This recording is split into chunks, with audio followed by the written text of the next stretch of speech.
Hello, Daniel Yuck here. Thank you for tuning in today. I appreciate you. In today's video, I want to share with you how to go about placing a shadow behind any design that you have within Procreate. If you have any questions at any point throughout this video, I'm going to highly encourage you to drop a comment down below. I will do my absolute best to assist you in the best possible direction.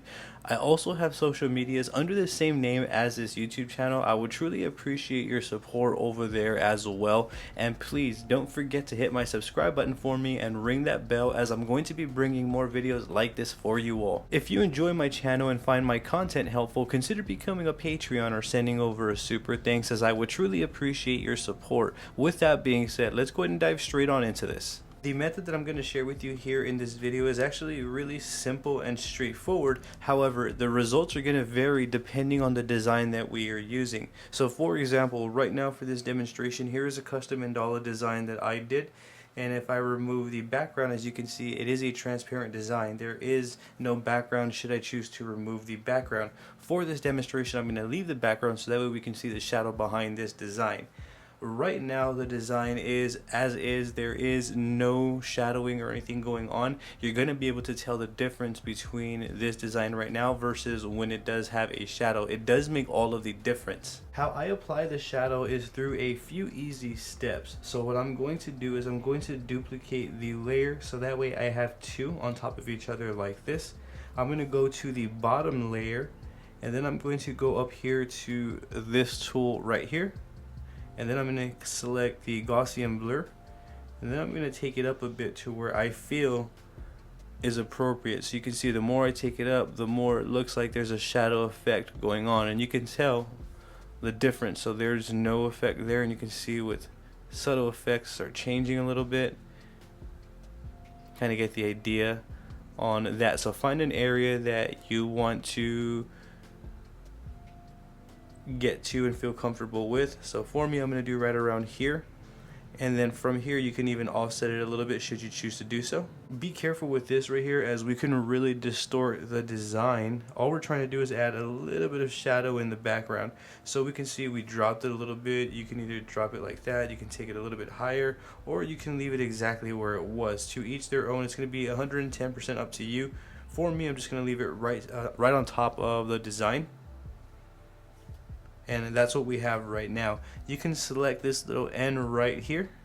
Then you can take the opacity down if the shadow is too bold for you there, as you can see me doing right here.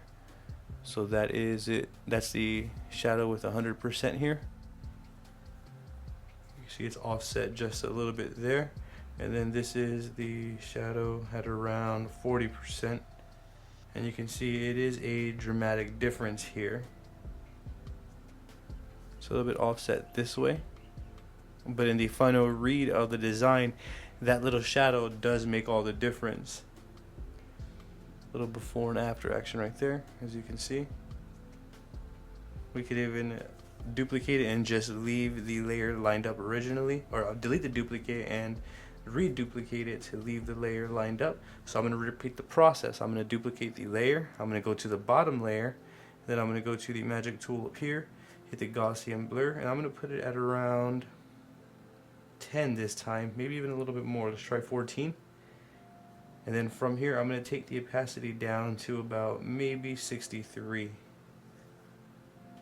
as you can see. So we can accomplish or achieve different results rather if we mess with the settings different there and try different parameters. And I do understand that there's more ways to go about doing this. However, this is a simple way that I go about adding a shadow-like effect behind my designs, should I choose to do so. It's not always needed, but it is cool to know how to do it on the fly or quickly, easily. You can see right here in this video, it is as easy as almost 1, 2, 3. Keep in mind that it really does depend on the design that we're using. So right here, the shadow isn't going to come up inside of this area right here. The shadow like feature or effect is going to come up only on the surrounding areas of this rose. Allow me to demonstrate. I'm going to repeat the exact same process as we did. I'm going to start by duplicating the layer and going to the bottom layer, heading on over to that magic tool, selecting the Gaussian blur. And I don't want to do this one too much here. I want it to be pronounced there. And you can see that we do have a shadow going on. So you can tell right off the bat that it does add some there. It does add some interest. Me personally, I do love the way that it looks with the shading type of effect behind it over the flat look like that there. It is all the difference, and if again we needed to make this shadow shaded or the shadow layer lighter, we can do so with the opacity tool by clicking on, for this one's going to be an L right here, and you can see changing that opacity there. I'm going to leave that one at 100 as I do like the way that that looks right there. But that right there is how I go about adding a shadow type of look to the back of my designs. I hope that this can help you in a better direction. If you have any questions at all, I'm going to highly encourage you to drop a comment down below. I will do my absolute best to assist you in the best possible direction. I do also have social medias under the same name as this YouTube channel. I would truly appreciate your support over there as well.